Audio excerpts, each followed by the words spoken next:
Días. Antes que nada quiero agradecer al doctor José Luis Gálvez y a todo el comité de organización de nuestro congreso anual para venir a platicar con ustedes acerca de unos de los temas de verdadero reto diagnóstico y tratamiento, no nada más para los médicos en general, sino inclusive para especialistas. La primera descripción que se tiene de urticaria fue hace 12.000 años y se le denominaba en un texto chino que se le denominó Feng Jin Shen, que quiere decir eritema oculto serpenteante. Hipócrates también 400 años antes de Cristo lo llamó nido, que quiere decir ortiga. Y este es un padecimiento que del 12 al 24% de todos los seres humanos en algún momento de nuestra vida lo vamos a padecer, y del 0.5 al 3% lo vamos a padecer en forma crónica.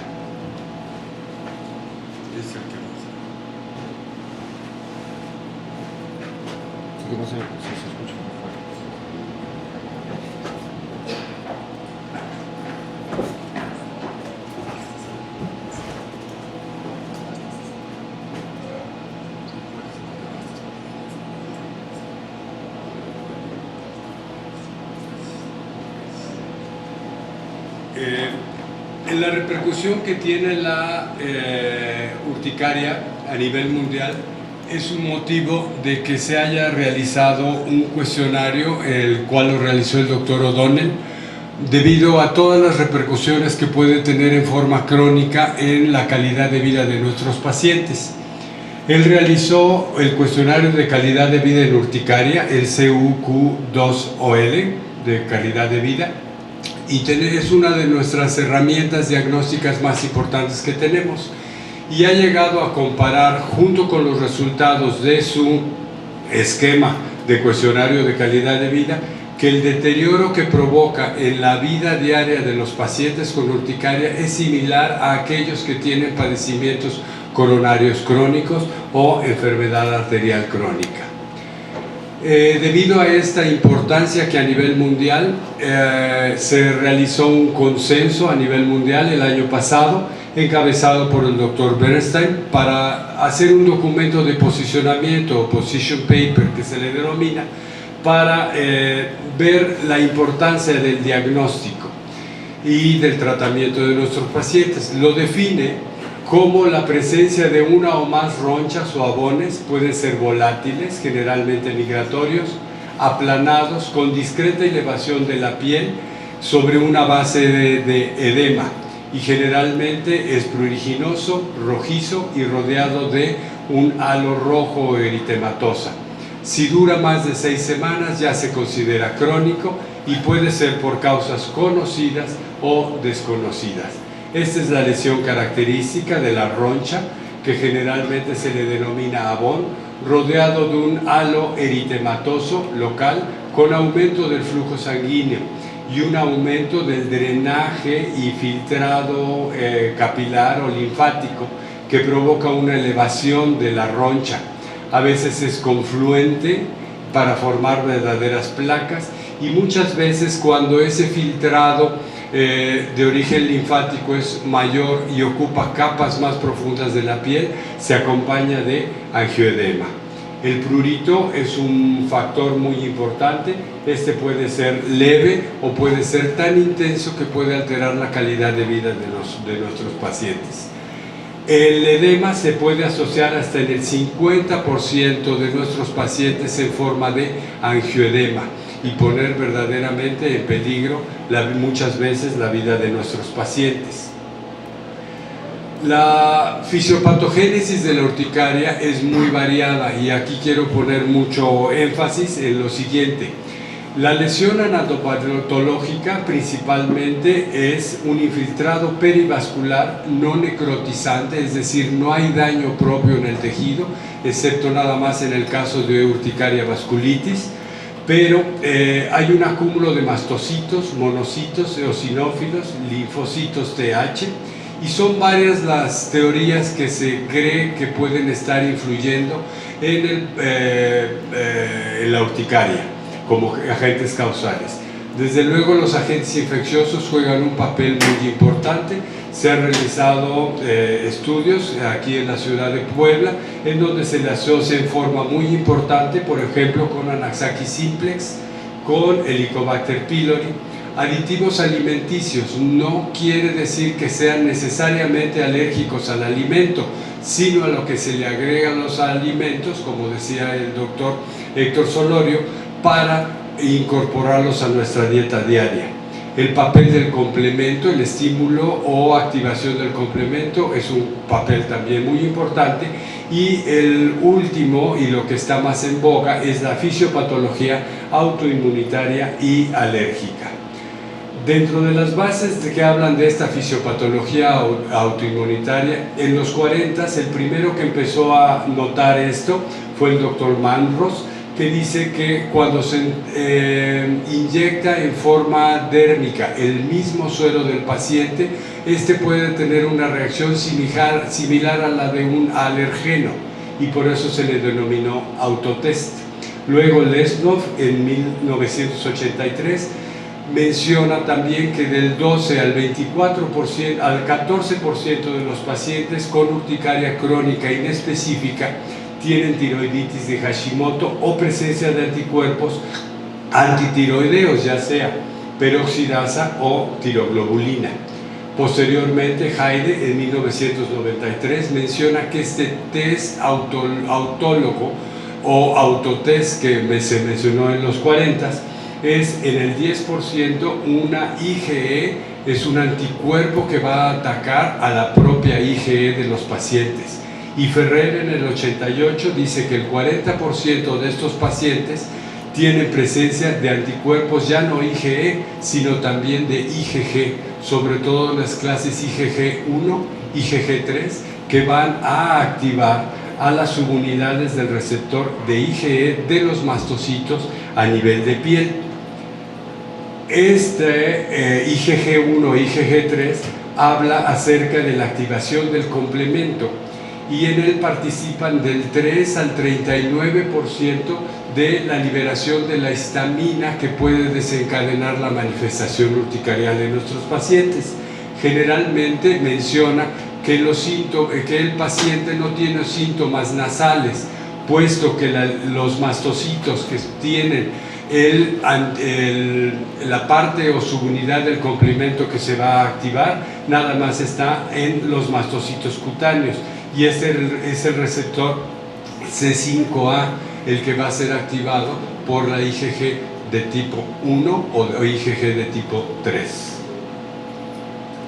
Dentro de la clasificación de este documento de posicionamiento realizado el año pasado, mencionan varios subtipos de la clasificación de urticaria crónica.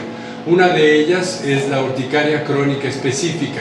Lo primero que hay que tener en cuenta es que si tiene más de 6 semanas de síntomas, es un padecimiento que ya se considera crónico y puede ser de causas conocidas o desconocidas. Y la otra gran subdivisión que realiza es la urticaria inducida, que puede ser lo que se le denomina como dermografismo o dermografía, que puede ser sintomático o asintomático, nada más a la hora que se presiona el paciente se le aparece la roncha o el tracto de roncha, y se le conoce también como urticaria ficticia. Muchas veces es un dato patognomónico de empezar a pensar en urticaria. Puede ser la urticaria por frío, todas estas son inducibles, o urticaria por presión, urticaria solar, por calor, la vibratoria o angioedema vibratorio, la urticaria colinérgica, la urticaria por contacto y la acuagénica. Dentro de las principales causas inducidas se debe de a determinado efecto o estímulo, ya sea mecánico, térmico, electromagnético o solar, como en el caso de la urticaria solar, en la cual la activación es desencadenada por presencia de luz ultravioleta o luz de día común y corriente. En el caso de dermografismo, la fricción o el roce.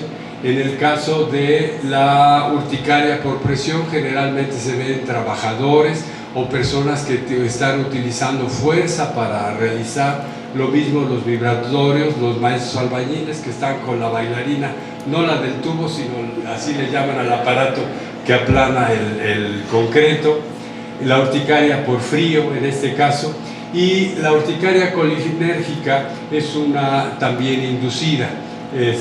Hay un aumento de la temperatura debido a ejercicio, calor, enrojecimiento, situaciones emocionales, estrés. Yo tenía una prima que quise mucho, se me enronchaba, ¿ustedes creen? Entonces, hay situación, sí, le daba, hacía mucho ejercicio. Una urticaria acuagénica en contacto con agua a temperaturas normales. ¿Cuáles son otras causas? Desde luego drogas. Hay que tener por favor en mente la utilización de antibióticos, medicamentos, sobre todo antiinflamatorios no esteroideos.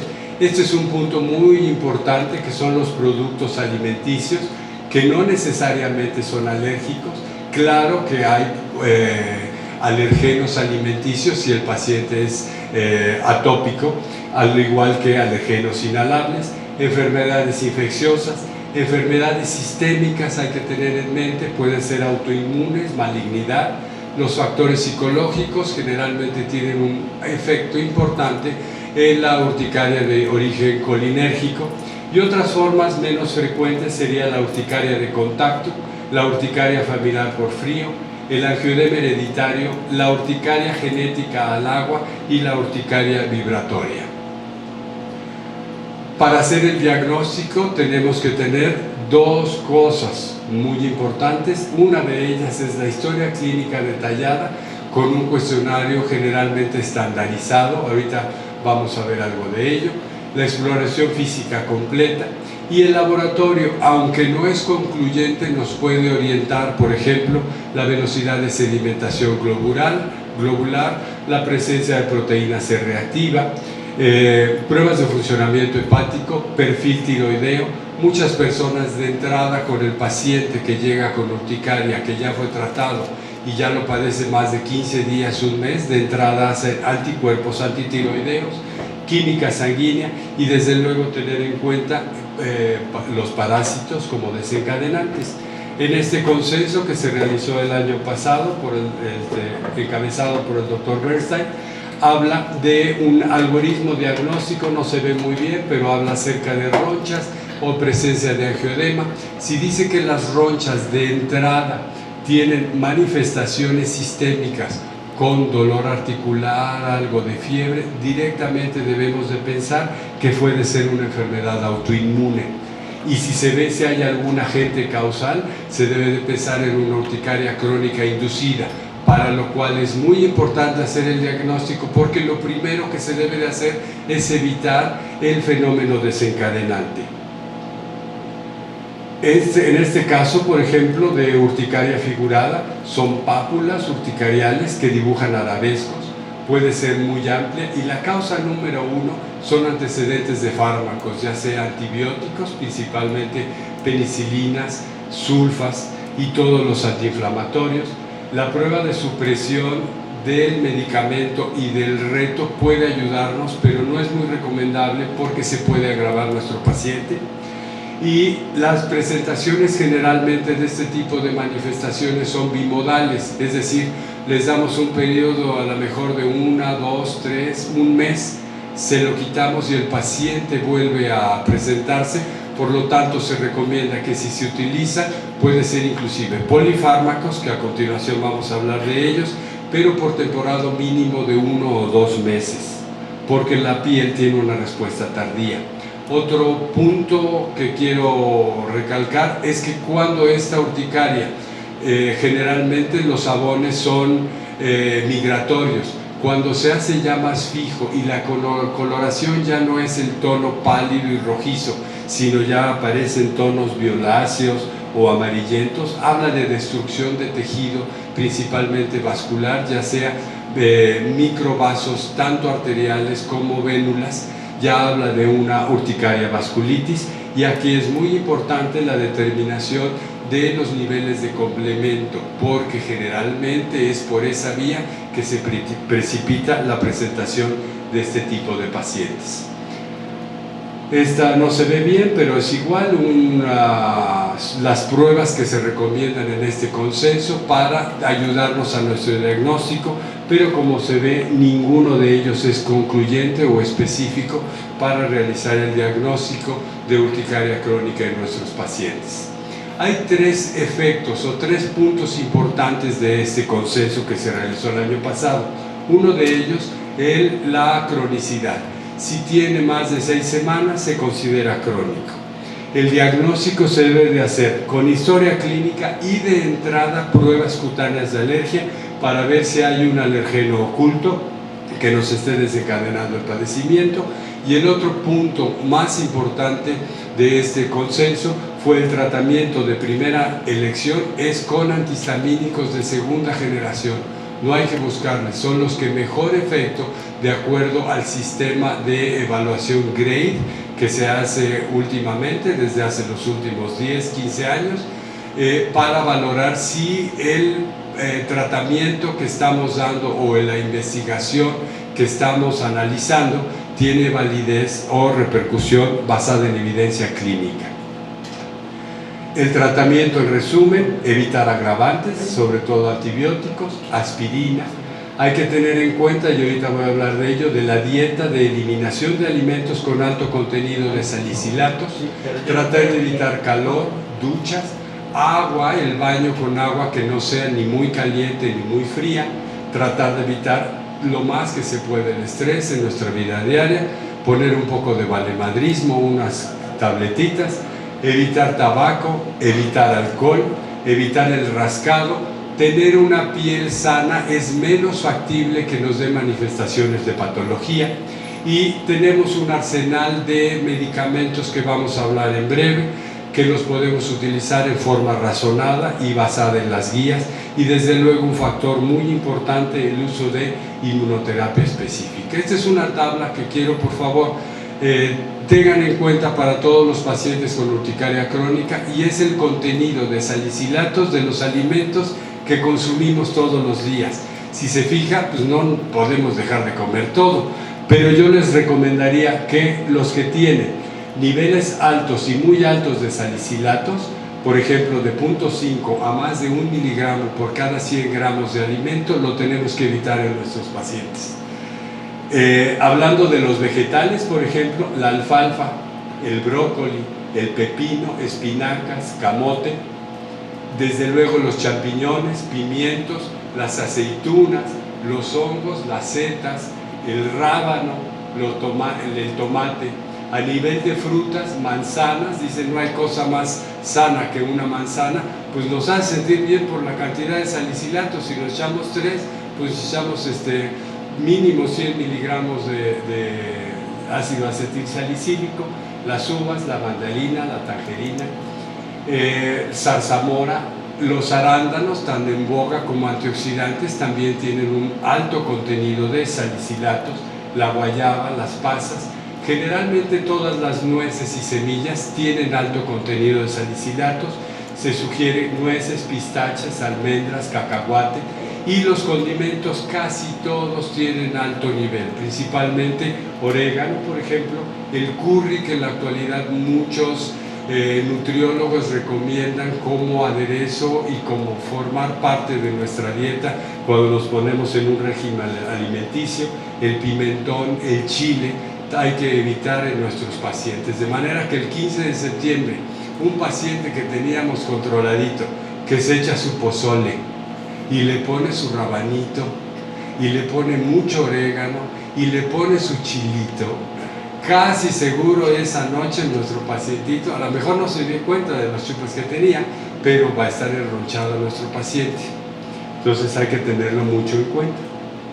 Y entonces el manejo, ya basado en el consenso que se realizó el año pasado, habla de que en primera instancia los antihistamínicos de segunda generación es lo que se debe de utilizar. Ellos nos recomiendan usarlo primero un par de semanas para tratar de no saturar, pero sí lograr una dosis efectiva del fármaco. Si se ve que a las 2 semanas no hay mejoría, se puede incrementar la dosis 3 o inclusive 4 veces el mismo fármaco.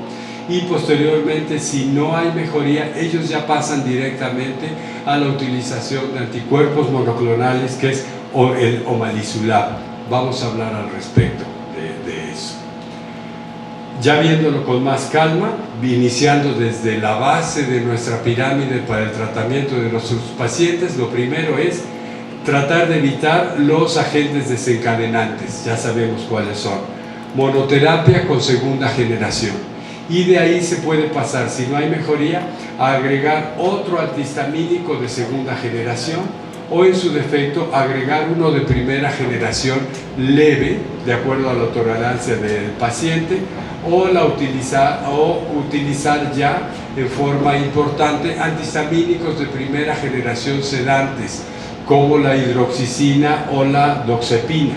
Y en el cuarto punto ya sería el omalizumab. Pero no se tardan mucho en mandarlo. Generalmente ellos nos recomiendan, si se ve que a la tercera o cuarta semana no hay mejoría, de entrada utilizan otros agentes terapéuticos que no por ser caros no los tenemos nosotros el acceso a ellos, y puede ser un arma terapéutica que debemos de empezar a tomar en cuenta. Entonces, los antihistamínicos, si se utiliza, se puede cuadriplicar la dosis, nada más hay que leer bien efectos secundarios de posible sedación o alargamiento del intervalo QT en alguno de ellos. Se agregan antihistamínicos sedantes en la combinación de los de segunda generación. Se va a dormir nuestro paciente rico, le damos su Atarantax en la noche, va a dormir rico, y en la mañana le podemos dar 1, 2 o 3 dosis de las recomendadas del antihistamínico de segunda.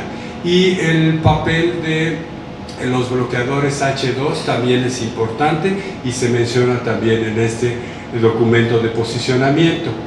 ¿Por qué se van directamente al uso de omalizumab? Uno de los trabajos más importantes fue el del Dr. Maurer en el 2013, en el cual analizó 323 pacientes y lo dividió en 4 grupos muy homogéneos de 79, 82, 83 y 79 pacientes. Uno lo dejó aleatorizado con placebo, otro con el medicamento omalizumab con 75 miligramos, a otro grupo le dio 150 miligramos y a otro grupo 300 miligramos. Y esos fueron los resultados que se obtuvieron. Generalmente el placebo, pues nada más baja 2 puntos el número de ronchas, por ejemplo, en relación, baja 2 puntos, permanece todo el tiempo a lo largo del estudio. Hay que tener en cuenta que nada más fueron 3 aplicaciones de omalizumab para ver el resultado, y se ve que el que mejor respuesta tuvo fue cuando se utilizaron dosis estándares de 300 miligramos. Se ve un descenso importante de más de 12 puntos desde las primeras 2 semanas de haber aplicado el medicamento en el control de las ronchas, y se dejó de dar al segundo mes, a la 8ª semana, el último, pero mire, permanece el efecto todavía aproximadamente unos 4 o 5 meses después de haber aplicado el anticuerpo monoclonal. Lo mismo se ve a nivel de la sensación de comezón. El récord igual disminuye muy poquito con el placebo, se obtiene buena respuesta con 150, pero la mejor respuesta es la de 300 miligramos para estarse aplicando mensualmente, y dura todavía el efecto. Esto es para controlar a nuestro paciente, porque nuestro paciente ya está desesperado, no sabe a ciencia cierta qué es lo que ha recibido, lo que ha gastado, tanto en consultas médicas de especialistas, le han buscado, le han hecho análisis por todos lados, y ve que en la actualidad los estudios de apoyo de gabinete y laboratorio no son nada económicos. Desgraciadamente todo se basa en el dólar. Los estudios de fármacos opcionales, que te podemos tener es la doxepina. Si no hay respuesta, generalmente se puede utilizar prednisona, pero he visto muchos médicos que llegan con deflazacort después de 2 o 3 meses sin obtener buenos resultados. El tratamiento farmacológico de futuro es también anticuerpos antinucleares anti-CD20. El tratamiento debe de estar generalmente, quiero hacer un minutito nada más, medio minutito acerca del tratamiento en embarazo. Este estudio realizado por Maurer en el año pasado y por Lolo habla de que hay una unidad feto-placentaria que funciona como un órgano endocrino, pero todavía no se sabe por qué motivo desencadena urticaria en muchos de los pacientes, y para ello se debe de utilizar tratamientos que estén dentro de la categoría de riesgo para uso de embarazo B, que pueden ser cetiricina, loratadina, levocetiricina, clorfeniramina, ciclooctadina y montelukast. La inmunoterapia es muy importante también, sobre todo si logramos encontrar el alergeno fuertemente responsable. La respuesta es a partir del tercer mes, y los síntomas que se hayan asociados con la urticaria también mejoran en forma considerable. Hay que tener en cuenta que alrededor del 50% de nuestros pacientes se van a encontrar la causa subyacente con el diagnóstico, y del 30 al 40% se van a curar en forma natural al año de estar empezando el padecimiento. Las conclusiones: solamente después de que no encontramos la causa hay que explicarle a nuestros pacientes que no se va a poder curar, sino solamente se va a poder controlar, por favor. Si hay mejoría de los síntomas, decirle que no suspenda el medicamento mínimo otros 2 o 3 meses y irlo quitando gradualmente. Bueno, pues muchas gracias.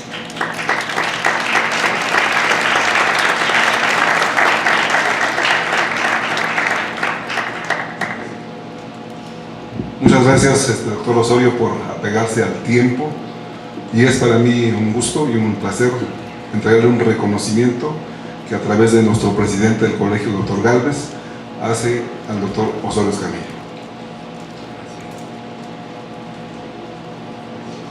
Si existiera alguna pregunta antes de que el doctor se marche, antes de que él se vaya, con toda confianza pueden hacerlo de viva voz. Tenemos 1 a 2 minutos si hay alguna pregunta. Yo creo que todo está claro, o se durmieron.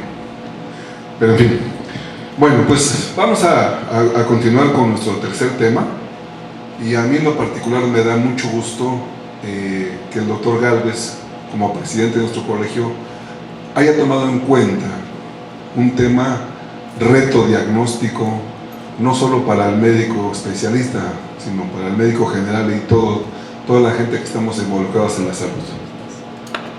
El tema de angioedema hereditario es un tema sumamente delicado y es un reto diagnóstico, como lo he comentado al principio, debido precisamente a la forma en que se presenta, a la urgencia con la cual hay que tratar a estos pacientes.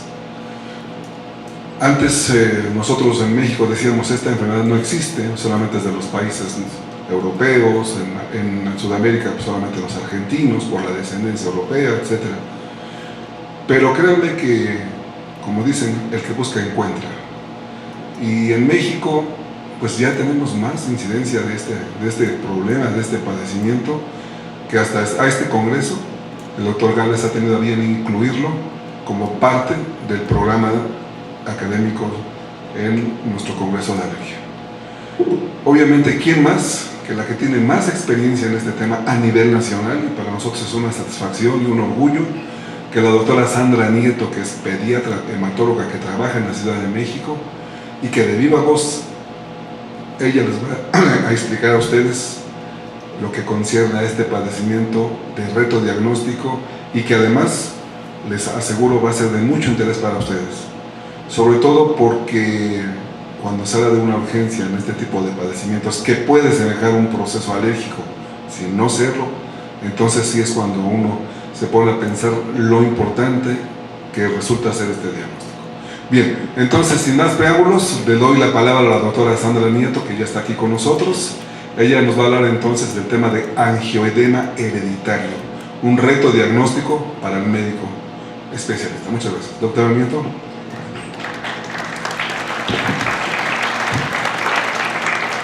Muchas gracias, buenos días. Y nuevamente le agradezco al doctor Gálvez y al comité organizador esta oportunidad de poder difundir el angioedema hereditario, porque es cierto, hay que difundirla porque el desconocimiento de esta enfermedad pues ha redundado en que se incremente la mortalidad, en el hecho de que no sospechan del diagnóstico. Entonces les agradezco muchísimo esta oportunidad. Y continuamos con la vuelta al angioedema hereditario en 365 días, el cual el doctor Medina me dio la oportunidad de iniciarla en Guanajuato,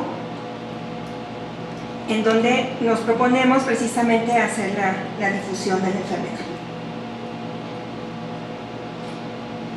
Bueno, el instituto, ¿qué es el angioedema hereditario? Para que ustedes sepan a dónde vamos a entrar. Es una enfermedad genética, es rara, pertenece al grupo de enfermedades poco frecuentes, de baja prevalencia o raras, o yo les llamo inconsideradas, en las cuales no se conoce con exactitud la prevalencia, puesto que va de un rango de 1 en 10,000 hasta 1 en 150,000, y se ha tomado como promedio que se presenta un caso por cada 50,000. En Latinoamérica se estima que sea un aproximado de 1 por cada 33,000. Entonces realmente como no llevamos ningún registro, pues no sabemos realmente la prevalencia. Es una enfermedad que se hereda de forma autosómica dominante, es sumamente debilitante, discapacitante, desfigurante, y que en países donde no se cuenta con el tratamiento adecuado, la mortalidad puede llegar a ser incluso hasta del 60%. En nuestro país todavía está entre un 30 y un 40%. ¿Y por qué les menciono que puede ser totalmente debilitante, discapacitante?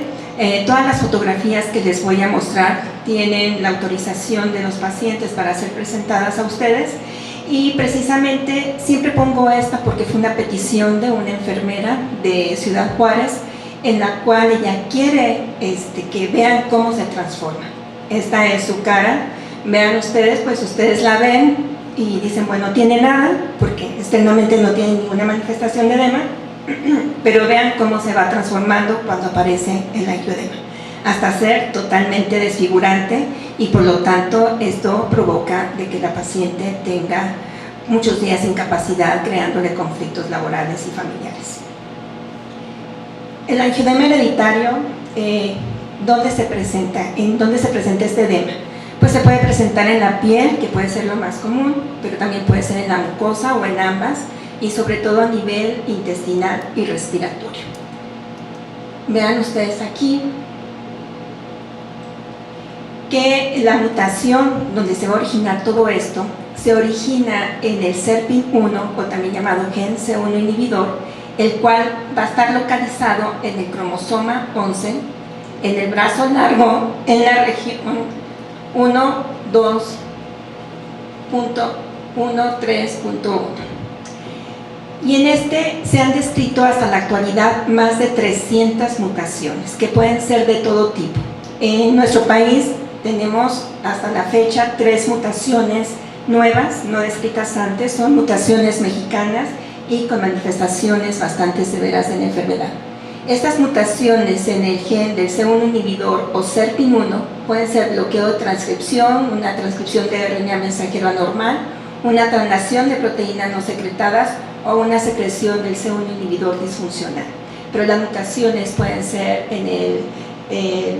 tan diversas, se han descrito, pueden ser pequeñas lesiones, pueden ser en el gen promotor, pueden ser grandes lesiones, de ruptura, etc. Realmente no se sabe por qué es tan mutable este gen. Lo que sí sabemos es que este gen ha provocado que provoque una gran variabilidad genética. De hecho, es un gen que está compuesto por 8 exones y 7 intrones. Principalmente las mutaciones se encuentran en el exón 8, donde se encuentra el sitio activo, pero pues se puede presentar en todos los demás exones. De hecho, en los pacientes con mutaciones nuevas mexicanas, los presentamos las mutaciones en el exón 8, en el exón 4 y en el exón 3.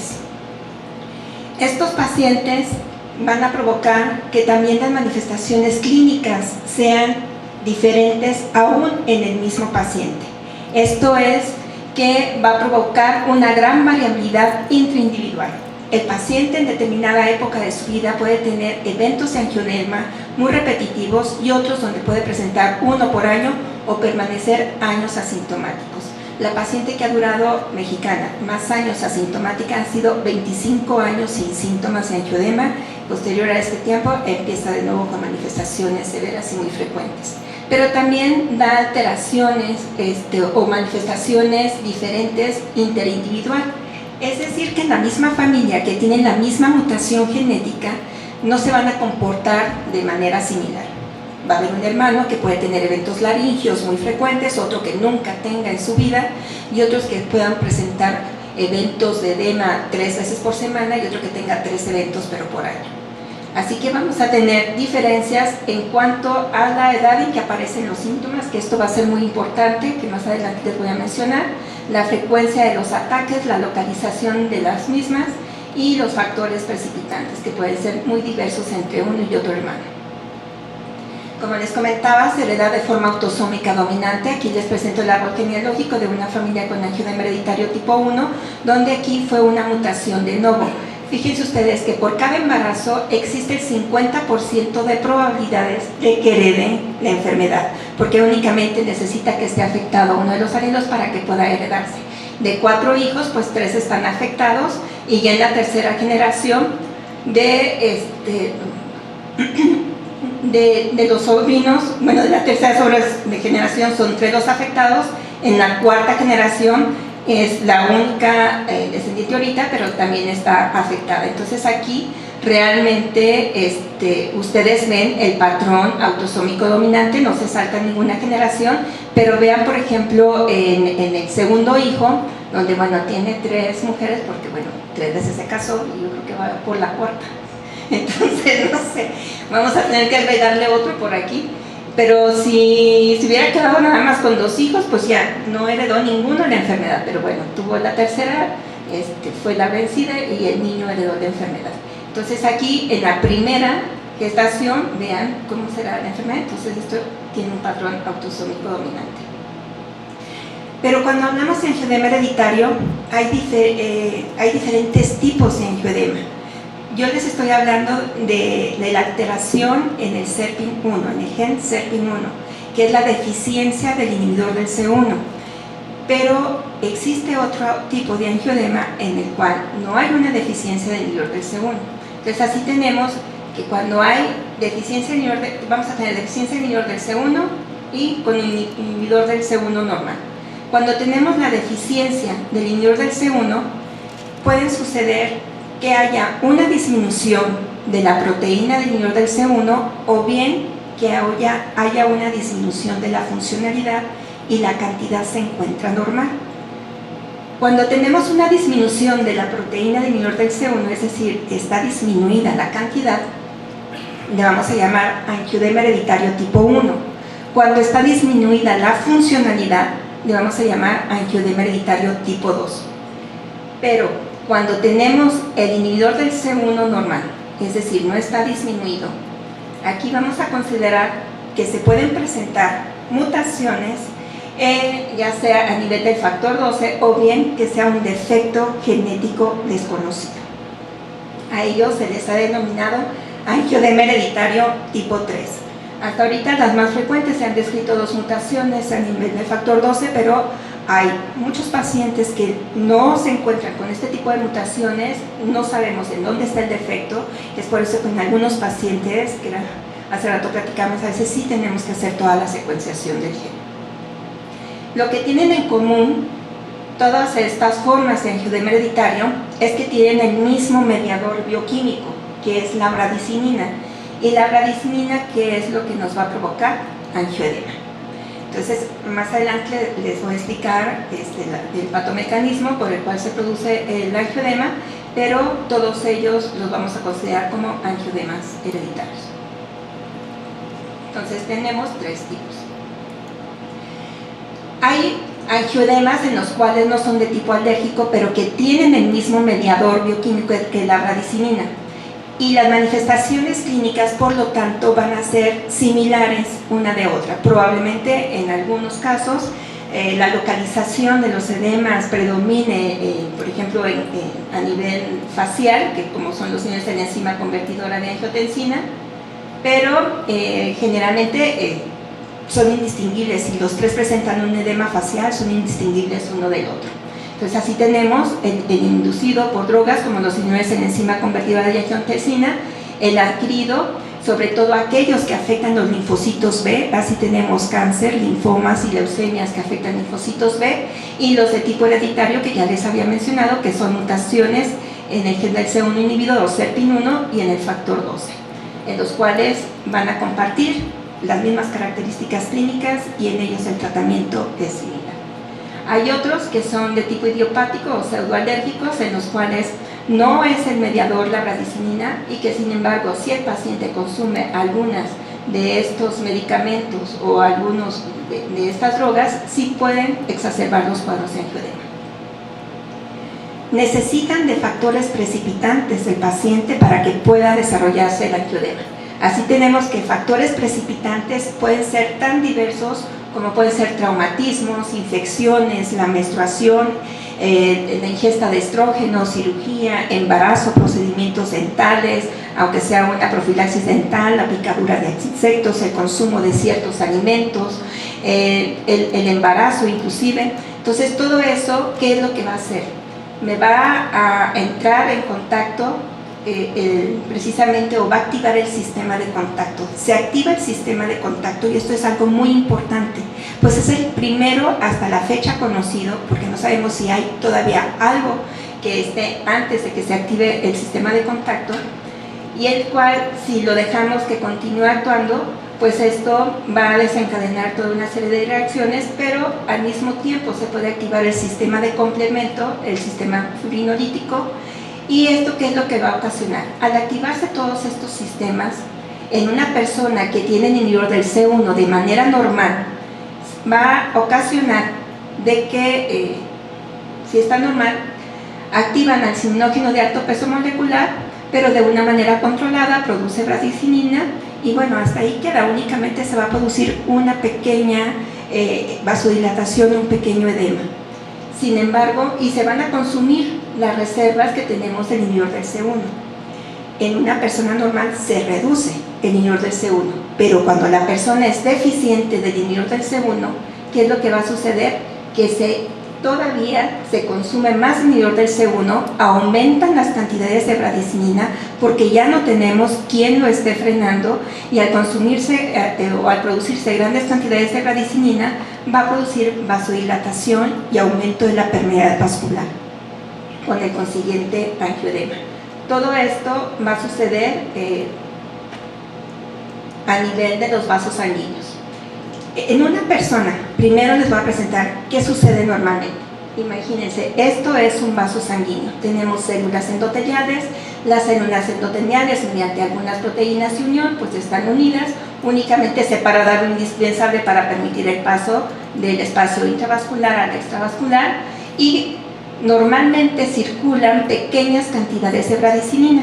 Esta bradicinina, a nivel de las células endoteliales, tenemos unos receptores que son los receptores B2 de bradicinina, pues se unen a estos receptores, pero como es poca la cantidad de bradicinina que se encuentra circulando, no se separan las células endoteliales de manera muy importante. Entonces se permite un adecuado paso de lo que es en el espacio intravascular al extravascular y no se produce el edema.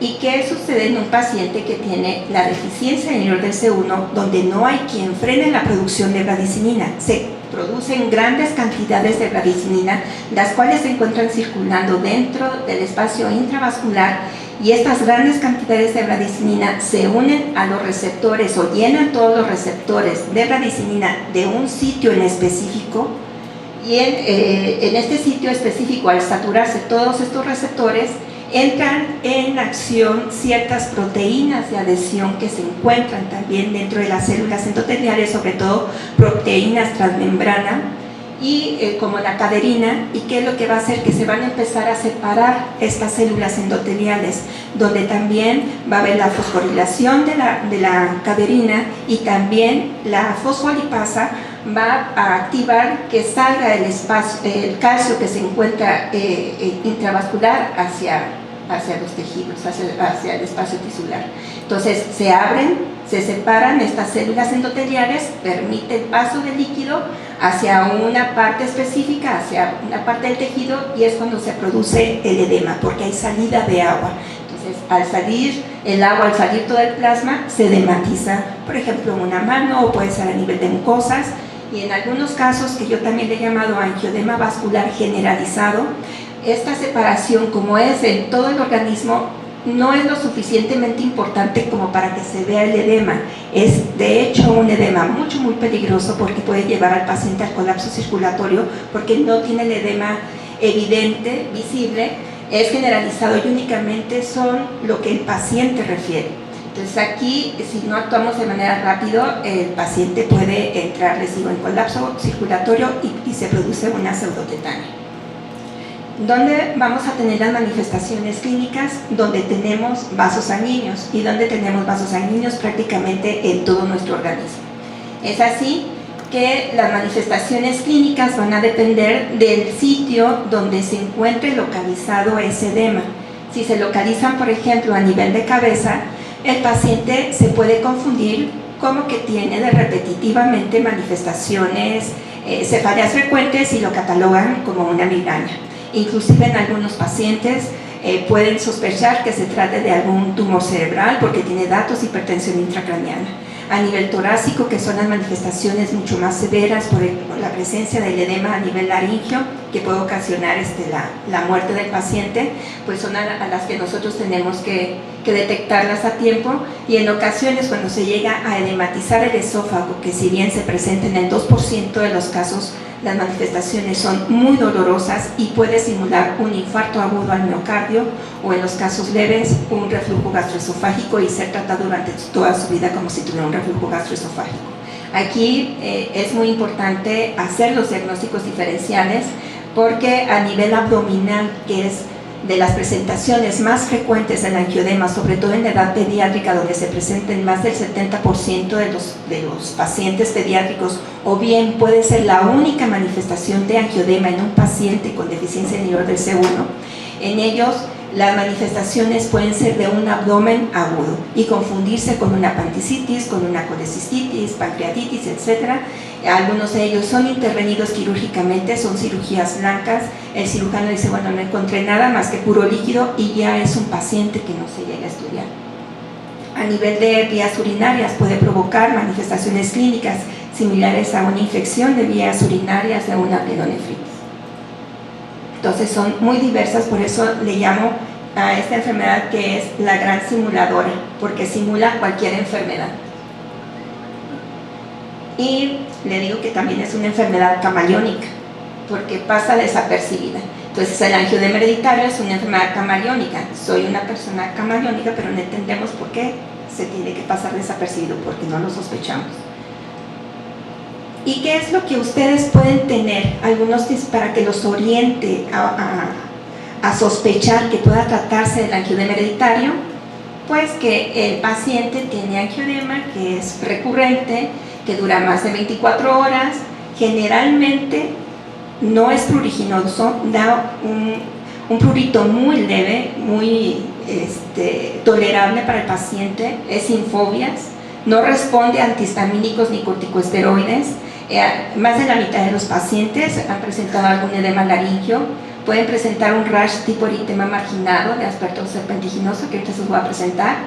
Aquí yo les pongo sin urticaria, que es lo que se viene en las guías internacionales. Sin embargo, en nuestro país, más del 70% de los pacientes que tienen angioedema hereditario cursan también con algún tipo de atopia. La gran mayoría está asociado a urticaria, a rinitis también tienen los pacientes, pero los que tienen urticaria y tienen angioedema piensan que es algo adquirido y ya no los estudian. Por eso aquí les digo que todo paciente que tiene urticaria y angioedema descarten el angioedema hereditario. Y esto es más frecuente en el norte del país. la presencia de dolor abdominal inexplicable, que es recurrente, que es tipo cólico, y en algunos casos hay historia familiar de edemas en la familia o de dolor abdominal crónico. Las mutaciones de nuevo se pueden presentar hasta en el 25% de los casos. Y una cosa muy importante, y es por lo que me da gusto que estén ustedes aquí, para que también lo soliciten de manera rutinaria y tratar de descartar que no vaya a ser angioedema hereditario, van a tener un C4 bajo. Si ustedes tienen o se hacen algunas preguntas para ver si es un paciente que va a tener angioedema hereditario, pregúntense esto: ¿es un edema que se presenta sin alguna explicación? ¿Son asimétricos? Esto es muy importante, generalmente son asimétricos. El dolor abdominal se presenta sin ninguna explicación, son recurrentes los ataques, hay antecedente de muertes inexplicables en la familia o de asfixia, se acompañan de algunos síndromes prodrómicos como cosquilleos, náuseas, inclusive llegan a tener esa sensación de sed o de bostezo sin tener sueño. No tienen alivio con antihistamínicos, epinefrina, corticosteroides. Si a estas preguntas respondieron a más de 3 que sí, tienen que descartar que no sea un angioedema hereditario. En algunos pacientes, les digo, cuando tienen algún tipo de atopia, bueno, se les pregunta porque pueden coexistir ambas, pero generalmente la respuesta a los ojos fierosos o picor de ojos durante el ataque es negativa. Aquí, con esto,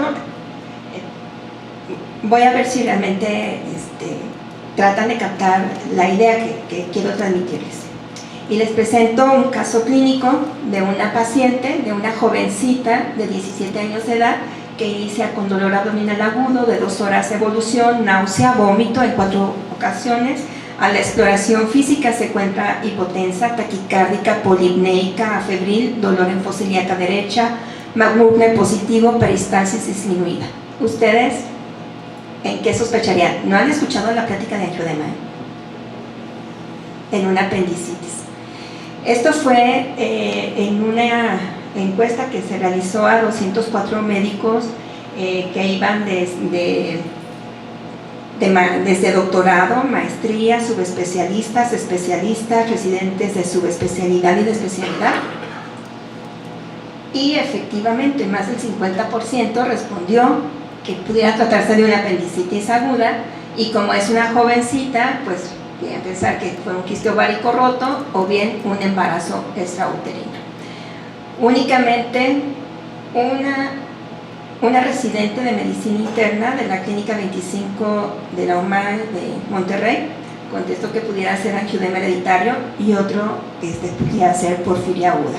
Esto también es muy importante, que lo deben de considerar dentro de sus diagnósticos diferenciales. Entonces aquí es uno de 204 que lo sospecha. De los estudios que le solicitaría, más de la mitad dice pues con una biometría hemática completa tengo. Algunos, muy poquitos, dijeron bueno, pues voy a pedirle todos los estudios que incluían biometría hemática, general de orina, ultrasonido pélvico, y el 30% pues no contestó. Y se les preguntó qué estudio le solicitaría, porque pues ninguno pensaría en solicitar un C4. ¿Y qué hacer ante un paciente donde no hay historia familiar, donde no refiere presencia de edema en diferentes partes de su cuerpo a nivel de piel, y donde únicamente es dolor abdominal recurrente? ¿Qué hacer cuando llega con datos de abdomen agudo? ¿Se opera o no se opera? Digo, si está con abdomen agudo, yo creo que se justifica que la operen ahí. Al momento de que la operen, si yo no la opero, como yo no sé qué tiene, si es un abdomen agudo que necesita tratamiento quirúrgico y no lo opero, se va a morir. Pero si lo opero y me encuentro que fue una cirugía en la cual fue blanca y únicamente encontraron líquido, yo tengo que seguir estudiando a esa paciente, y eso es algo que no se realiza. Cuando ya identificamos que la paciente tiene angioedema hereditario, tenemos que, si no sabemos, tenemos que ponernos a leer y estudiar que ese abdomen agudo no se va a operar, porque la puede poner en riesgo, porque va a recibir una intubación endotraqueal, va a ser sometida a una cirugía, va a ser sometida a un estrés, y todo eso son factores precipitantes desencadenantes de angioedema. Y aquí hay que darle tratamiento médico. Entonces, eso es algo muy importante a considerar. Y cuando se les presenta así, no nada más es sospechar que pueda tratarse de angioedema hereditario. Vean ustedes todas las enfermedades en las cuales ni siquiera pensamos como diagnósticos diferenciales en un paciente que nos llega con dolor abdominal. Porfirias, saturnismo, que antes era muy frecuente también en el norte, fiebre mediterránea familiar, epilepsia abdominal, que si bien es rara y más en edad pediátrica, lo tenemos que sospechar, esto es más de adultos, enfermedad de arañazo del gato, angioedema hereditario, vasculitis, cetoacidosis diabética, infarto agudo del miocardio, endometriosis. O sea, ¿por qué no pensar en ellas? Tenemos que hacer una buena anamnesis, tenemos que irnos más allá de una simple apendicitis y tratar de ver de que sean otro tipo de enfermedades, sobre todo cuando se presentan casos atípicos en cuadro de apendicitis. Entonces yo aquí les recalco de que sospechen que pueda ser angioedema hereditario. Y vean todo lo que pasa en un paciente que tiene angioedema hereditario. Hay un gran, importante movimiento de líquidos, importante edema de la pared intestinal y sobre todo a nivel perihepático, y sucede que hay pérdida de líquidos. El paciente empieza a vomitar, puede tener diarrea, también la gran extravasación plasmática que se presenta por ese movimiento de líquidos a nivel de las capas de las mucosas y todo. Tenemos lo que son vasos sanguíneos a nivel intestinal, hay mucha extravasación plasmática, entonces puede crear un tercer espacio ahí. Hay disminución de la ingesta oral del paciente, y esta vasodilatación me puede llegar a una hipovolemia, shock hipovolémico y hasta el colapso circulatorio. Y esto puede llevarlo a la muerte. Y vean que deben de hacerle caso a los pacientes que tienen angioedema hereditario. Este fue el testimonio de la paciente 1. Mi nombre es Emma, tengo 17 años de edad y todo comenzó a los 12 años de edad cuando tenía mi menstruación. Esto es una cosa muy importante, que sentía dolor intenso en el vientre, siempre vomitaba, no podía levantarme de la cama porque el dolor me duraba 6 días. He llegado a estar en el hospital donde me dijeron que tenían que operar porque era el apéndice. Mi mamá les empezó a explicar acerca de lo que yo padecía, pero la respuesta que dieron fue: no tenemos conocimiento sobre lo que usted nos está diciendo, y lo que su hija presenta son todos los síntomas del apéndice. Ella tenía diagnóstico, tiene diagnóstico de angioedema hereditario, y su mamá le dijo: mi hija tiene angioedema hereditario. ¿Creen ustedes que esta respuesta es correcta? En ese sentido, no sé lo que es el angioedema hereditario, digo, ¿sabe qué? Disculpe, voy al baño, o inventan cualquier pretexto y se ponen a leer, ya en el celular está en internet, y le digo: ay, tengo una llamada urgente, ahorita vengo, y ya leen, y dije: ahora sí. Pero no dar este tipo de respuesta, ¿no?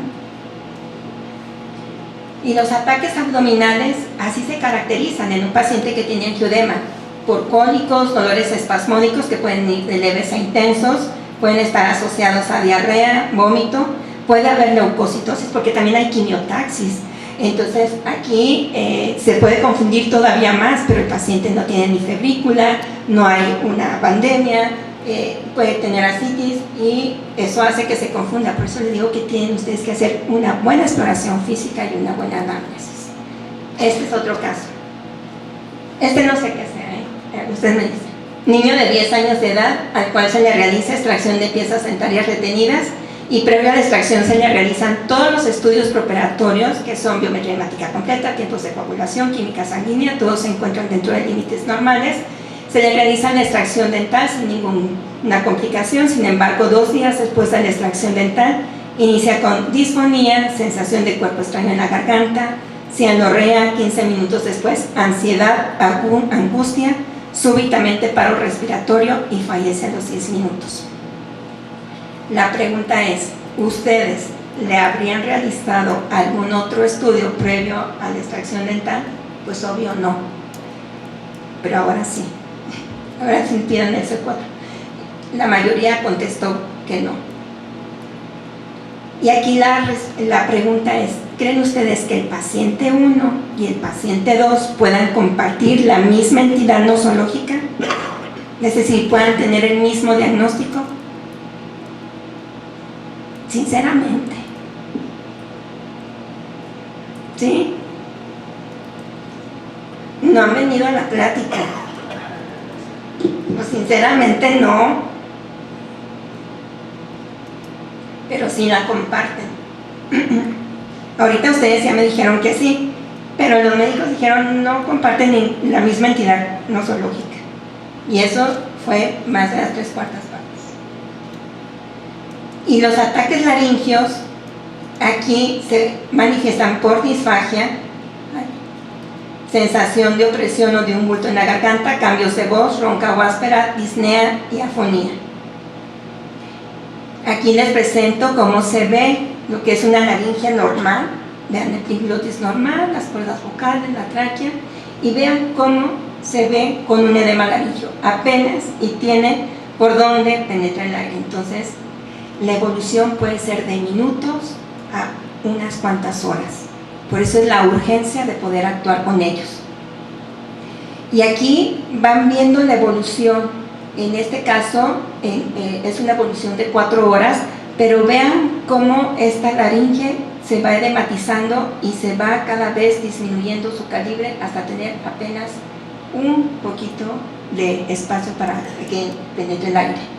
El doctor Borg realizó un estudio para ver las fases que duraban los ataques laringios en pacientes pues, que habían fallecido con angioedema hereditario por deficiencia inhibidor del C1, y lo que es en el semáforo verde es donde todos deberíamos de actuar, en el semáforo verde, porque las probabilidades de que ese paciente sobreviva son muy altas.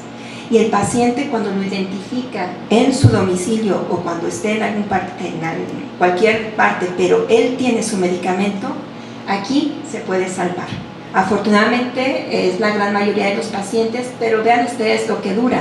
Puede durar de unos cuantos minutos hasta 11 horas. Es decir, le puede dar tiempo de llegar al hospital, a un servicio de urgencias donde lo puedan intubar o le puedan hacer una traqueotomía o aplicar el medicamento si está disponible, como no le puede dar tiempo y fallecer en el trayecto. Es aquí donde algunos pacientes inclusive han fallecido porque entran rápidamente a la segunda fase. ¿Y cuándo van a entrar en la segunda fase?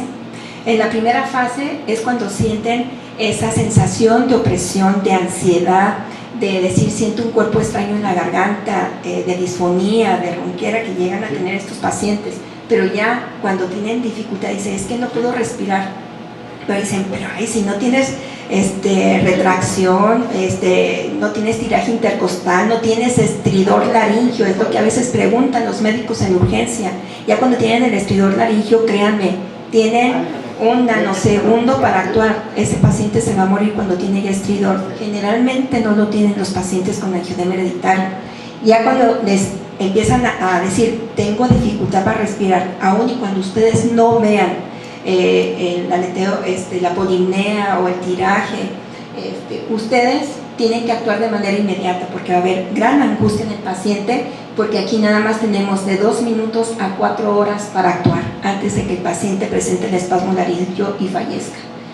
Cuando llegan a pasar al tercer semáforo, que se presentó en el 3% de los pacientes caen en un paro respiratorio, tienen pérdida de la conciencia, y ahí, si no le hicieron una traqueostomía, ya no lo pudieron salvar al paciente. Entonces, es la importancia de que actúen. Y aquí también se disminuye de 2 minutos a 20 minutos este periodo.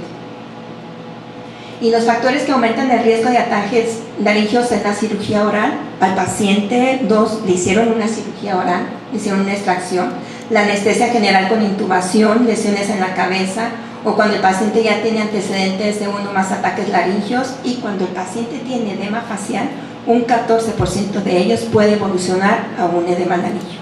Todas estas manifestaciones van acompañadas también de periodos prodrómicos, que pueden ser tan diversos. Por ejemplo, si se levantaron temprano, pues muchos de ustedes lo tienen, ¿verdad? Sueño, cansancio, irritables porque no desayunaron, agresividad si se pelearon con el de al lado, cambios de humor repentino, cefalea, sed y bostezo son muy característicos, y algunos presentan un engrosamiento cutáneo o un rash tipo marginado que se presenta en el 25% de los casos.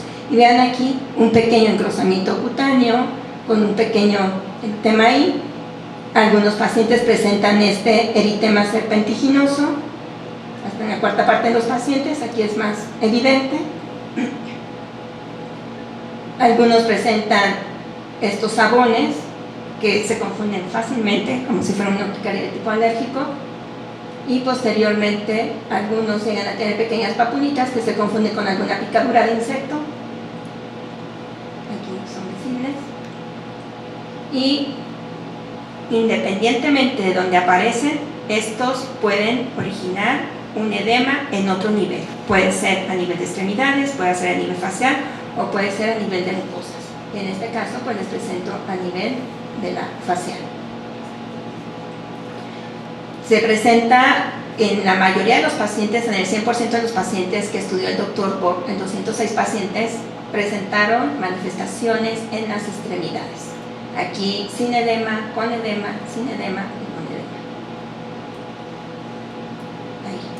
Pueden ser tan agresivos como presentarse en la lengua. Esta es una foto bajada en internet, pero la muestro porque aquí se muestra una gran dificultad porque no lo van a poder intubar, se les va a dificultar hacer una traqueostomía porque tiene un edema también en el cuello que también está provocando como si fuera un estrangulamiento extrínseco por el gran edema que presenta en el cuello y compresión de la tráquea.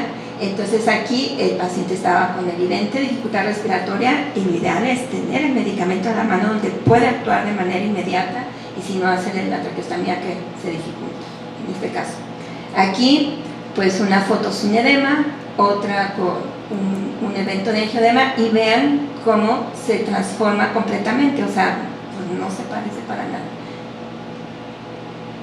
Y aquí es indistinguible que ustedes vean o ustedes me digan quién tiene angioedema hereditario tipo 1, quién tiene angioedema hereditario tipo 2 o quién tiene angioedema hereditario tipo 3 o quién tiene un angioedema debido a los señores de la enzima convertida de angiotensina o quién tiene un linfoma y además tiene una deficiencia adquirida del inhibidor del C1. Esta paciente tiene un angioedema secundario a los señores de la enzima convertida de angiotensina y ellos pues tienen angioedema hereditario por deficiencia del inhibidor del C1. Aquí unos el labio sin edema y con edema y vean ustedes cómo se deforman completamente.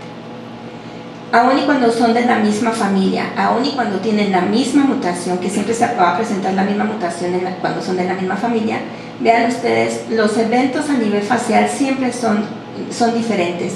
El niño no pasa de más de esta inflamación, mientras la tía se dermatiza de manera muy importante. Es aquí donde les muestro la gran variabilidad que hay interindividual. Y la gran mayoría de las manifestaciones clínicas, y es aquí donde se tiene que hacer el diagnóstico desde cuando inicia, porque la evolución puede ser más severa. La gran mayoría de los pacientes inician con manifestaciones clínicas en los primeros 10 años. En los primeros 10 años de vida. Más del 51% llegan a manifestarse entre menores de 10 años de edad, seguidos entre los 10 y los 20 años. Entonces, esto es muy importante nosotros establecerlo, porque cuando se manifiestan, sobre todo en los que son menores de 3 años, las manifestaciones clínicas, el curso de la enfermedad puede ser más severo, mucho más severo que los que se presentan en los menores de 6 años, y ya cuando se presentan a partir de los 6 años, ya las manifestaciones sí pueden ser severas, pero no tanto como en los menores de 3 años. Y vean ustedes aquí cómo va cambiando las fases de un paciente que tiene angioedema hereditario. Primero es esta manifestación de un cansancio generalizado, de saber, de decir no sé qué tengo, de ansiedad, y el paciente dice, bueno, ¿qué tengo? Es esa ansiedad. Primero el cansancio, la ansiedad y después la aparición del edema, como se manifiesta en los pacientes. Por eso puse la foto porque lo expresó aquí el niño bastante bien. Y este es el mismo niño donde tiene manifestaciones al mismo tiempo en las extremidades y a nivel facial, lo cual pues también afecta su calidad de vida. A nivel de genitales se presenta, y esto nos ha originado problemas de diagnóstico, porque la gran mayoría de los padres, al menos 2 dos familias fueron remitidas al Ministerio Público acusados de maltrato infantil en su variedad de abuso sexual. Y aquí ya no investigaron, a los papás los hicieron ir al Ministerio Público a declarar, únicamente porque el niño llegó con un edema a nivel de genitales y no investigaron por qué se presentaba. Entonces, a nivel pediátrico puede tener edema a nivel de genitales y puede tener o ir por un eritema en el área del pañal. Ya lo investigan y empiezan a cuestionarlo, pero el edema de genitales se puede presentar, de hecho, en edad pediátrica ante el menor estímulo. Y este paciente presenta un edema facial muy importante. Aquí también, si yo les pregunto qué tipo de angioedema es, pues tampoco me van a decir cuál es. Es un angioedema que también lo ha puesto en peligro su vida, puesto que ha tenido edemas laringeos, pero él tiene un angioedema de tipo adquirido, y es adquirido por un parásito, por blastocistis comunes.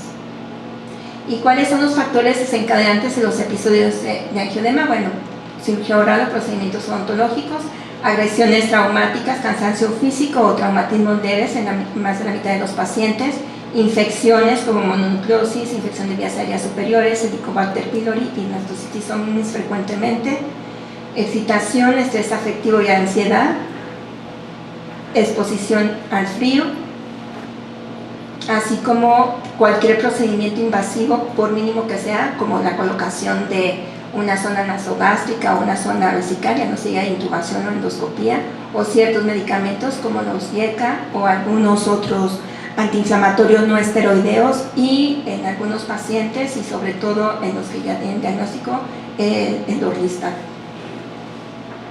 Bebidas o alimentos, cada paciente lo identifica, pero se han relacionado con el huevo, cerveza, vino, piña, en algunos con la lechuga o con los chiles rojos, algunos con picaduras de insectos.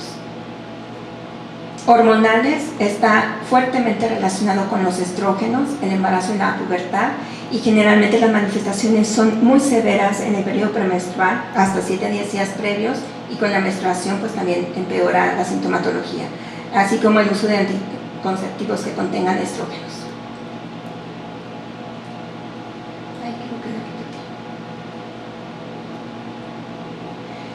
Bien, y aquí estas son las causas que pueden llevar al médico a que lleve a un diagnóstico erróneo, porque como les comentaba, muchos de ellos llegan a tener también algún tipo de alergia y dicen, bueno, pues esto es algo alérgico.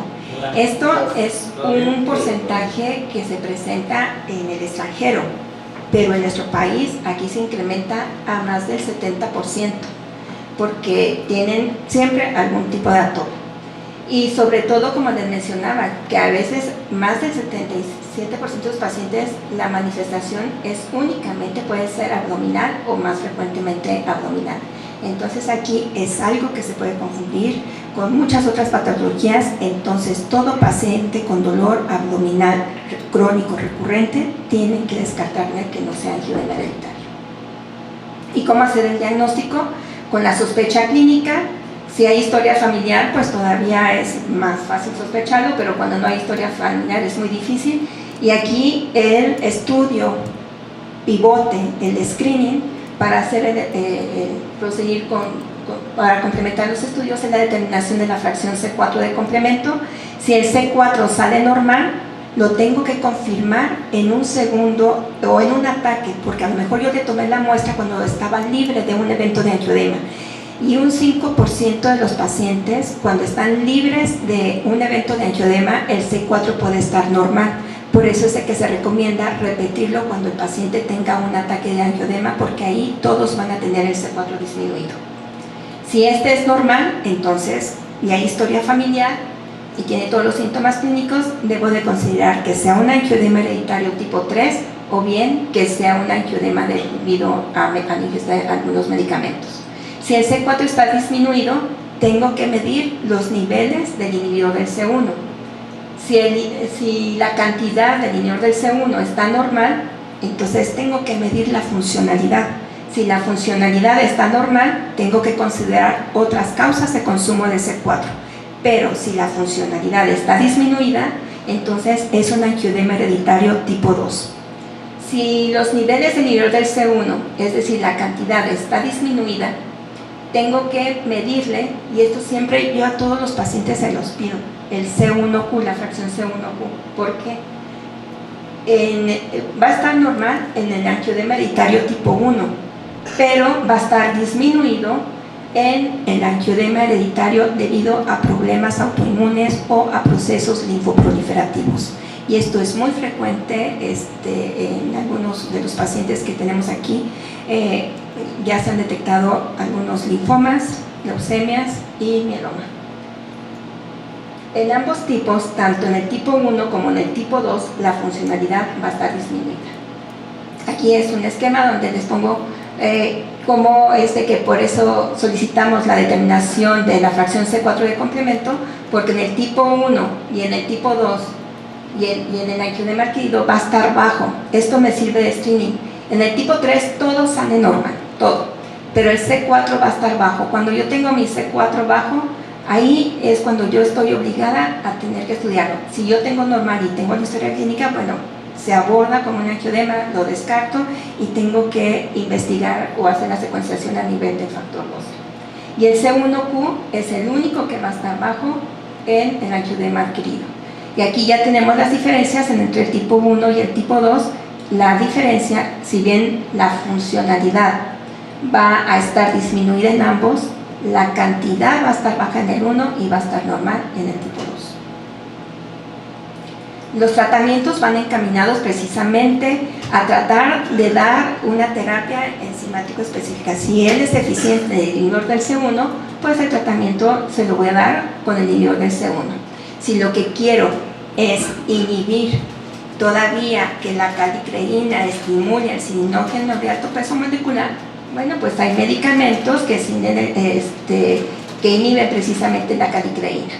Si lo que quiero es evitar que la bradicinina que ya se liberó se una a los receptores B2 de bradicinina, pues hay un medicamento que impide precisamente que se una, que es un antagonista de los receptores B2, que es el icatibant. Hay tratamientos nuevos en los cuales ya inhiben desde la precalicreína para que no estimulen la calicreína, y hay medicamentos en los cuales también me actúan a nivel de la coagulación como antifibrinolíticos a nivel del sistema fibrinolítico para que también se disminuya la cantidad de bradicinina, y están en fase de experimentación y son anticuerpos monoclonales de inhibir el factor 12. O sea, ya desde aquí van a empezar a tratar de inhibir toda la generación o estimulación del sistema de contacto, de complemento fibrinolítico. Entonces estos probablemente estén en fase 3 en unos 3 años aproximadamente. Los medicamentos utilizados para los tratamientos de los ataques agudos, tenemos el C1 inhibidor derivado del plasma nanofiltrado, que tenemos dos, que es el Berinert y el Cinryze, el ecallantide, que es un inhibidor de la precalicreína, el icatibant, que es un antagonista de los receptores B2 de bradicinina, y el inhibidor del C1 recombinante humano. De los que tenemos nosotros actualmente en nuestro país es el C1 inhibidor derivado del plasma nanofiltrado, el cual está aprobada en nuestro país a partir de los 3 años de edad, y en mujeres embarazadas se puede utilizar. Generalmente pues lo hemos estado utilizando a razón de 20 unidades por kilogramo de peso y no hemos tenido hasta el momento ningún tipo de reacción.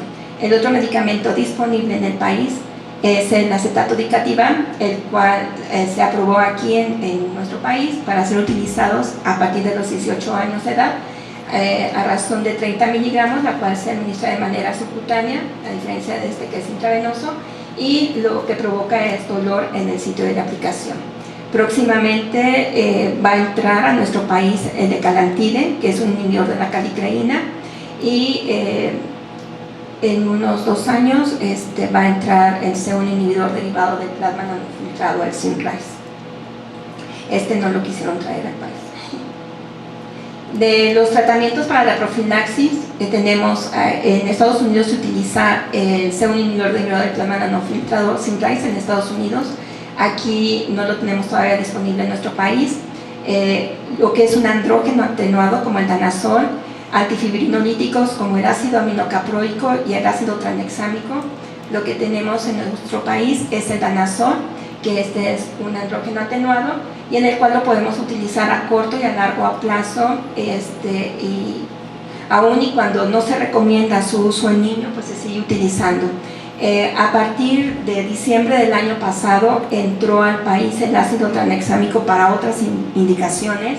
Generalmente la presentación comercial en otros países es de 500 miligramos el comprimido, aquí llegó de 650 miligramos. Y bueno, es la mejor opción para poderse utilizar en los niños y en las mujeres embarazadas cuando llegan a presentar algún evento. Sin embargo, no están aprobadas para angioedema hereditario. Si no tienen otra opción, es una buena opción y ya lo tenemos disponible en el país. Y comparando las terapias, ¿qué utilizar en el ataque agudo y como profilaxis? Para el angioedema hereditario tipo 1 y 2, lo ideal es utilizar el Icatibant. Lo puede administrar el paciente en su casa, lo debe de tener en su casa. El Decalantide no lo puede tener el paciente en su casa, puesto que da reacciones anafilácticas muy severas. En Estados Unidos únicamente se administra a nivel hospitalario, seguido de la infusión del concentrado inhibidor del C1, o bien, si no tenemos ninguno de estos, el plasma fresco congelado.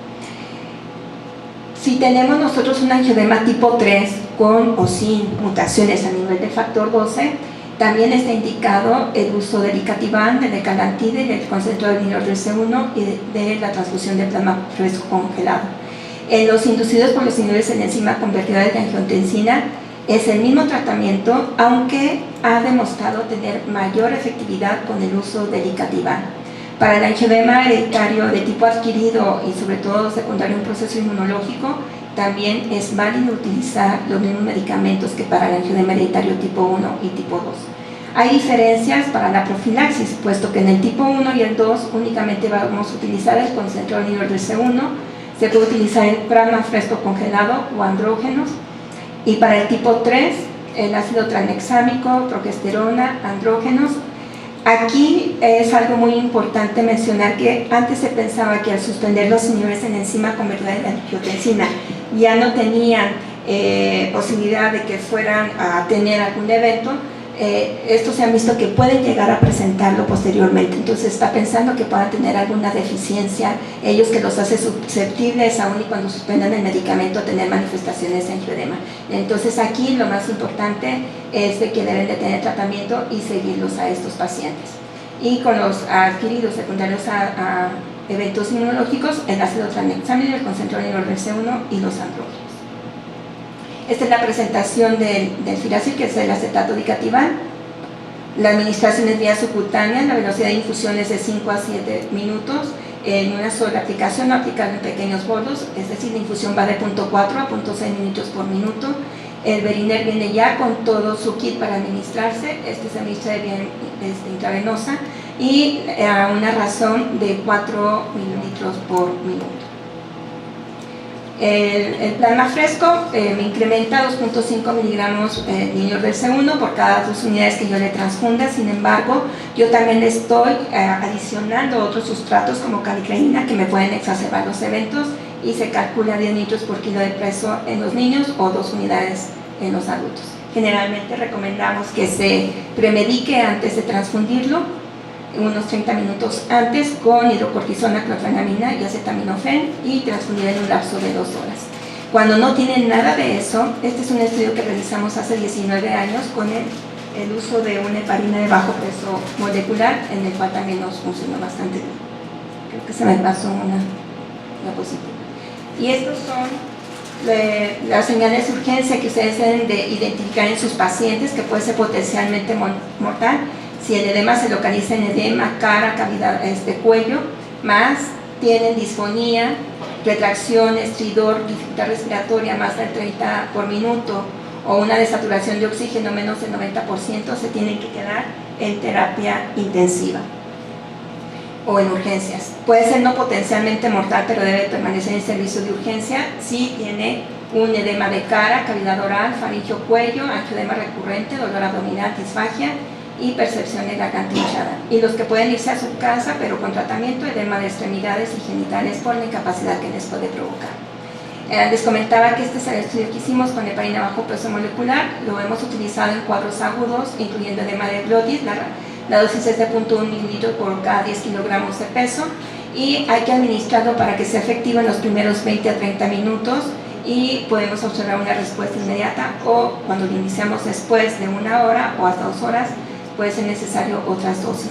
En los ataques agudos a veces es necesario incrementar la dosis.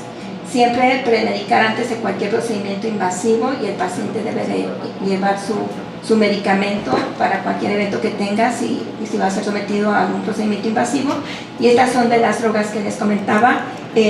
Yo creo que ya está la presentación del concentrador inhibidor del C1 en 3 mililitros para aplicarse de manera intravenosa, 1500 unidades. Actualmente son de 500 unidades en 10 mililitros. Y los que les había comentado de los inhibidores de la calicreína plasmática, tanto oral como subcutánea, y la de los anticuerpos monoclonales que también van a ser para el factor 12. Las recomendaciones del paciente con angioedema: use oxigenación y oximetría de pulso, hidratarlo, usar antiespasmódicos y analgésicos si es necesario, aumentar la medicación que está tomando el paciente en ese momento para los ataques agudos, e iniciar el tratamiento si lo tienen disponible para un ataque agudo. Si tiene algún problema dental, lo debemos de tratar, porque esos son desencadenantes también de angioedema. Evitar anticonceptivos que contengan estrógenos, evitar los niveles de enzima convertidora de angiotensina, y generalmente algunos pacientes necesitan tratamiento profiláctico para el angioedema, sobre todo cuando están sometidos a periodos de estrés, para limitar la aparición de los mismos. Y esta frecuencia, como les comentaba, varía entre un individuo a otro. Hay estudios donde algunos pacientes tienen de 6 a 11 ataques por año, otros tienen más de 12 ataques al año. Sin embargo, hay algunos que nada más llegan a tener 2 al año, y algunos hasta 52 ataques al año de angioedema, es decir, 1 por semana. Y los objetivos del tratamiento es disminuir sobre todo el número de ataques del paciente por año, mejorar su calidad de vida, y sobre todo tratar de que no vaya a los servicios de urgencia de manera repetitiva. Y lo que yo les solicito a ustedes es de que pidan por favor a sus pacientes que vayan a ser sometidos a un procedimiento invasivo la determinación del C4. Si el C4 sale bajo, entonces ya procedemos a la medición del inhibidor del C1, porque este va a ser nuestro parámetro de screening. Bueno, este es un video que les quería pasar, pero no sé. No se puede.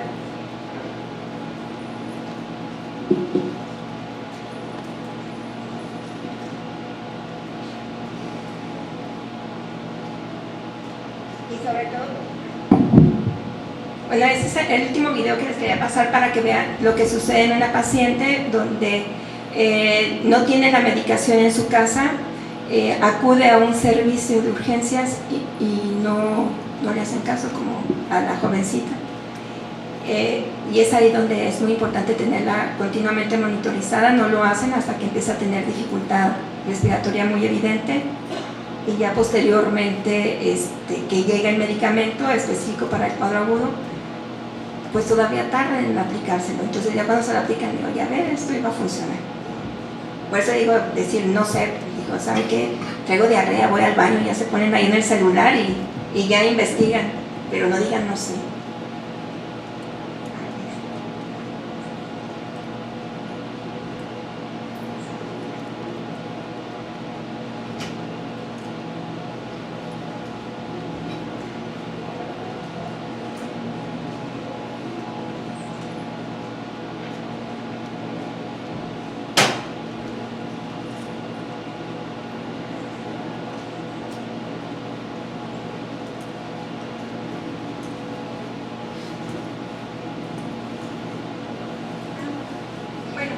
Bueno, y además se me pasó del tiempo. ¿Tienen alguna duda, pregunta?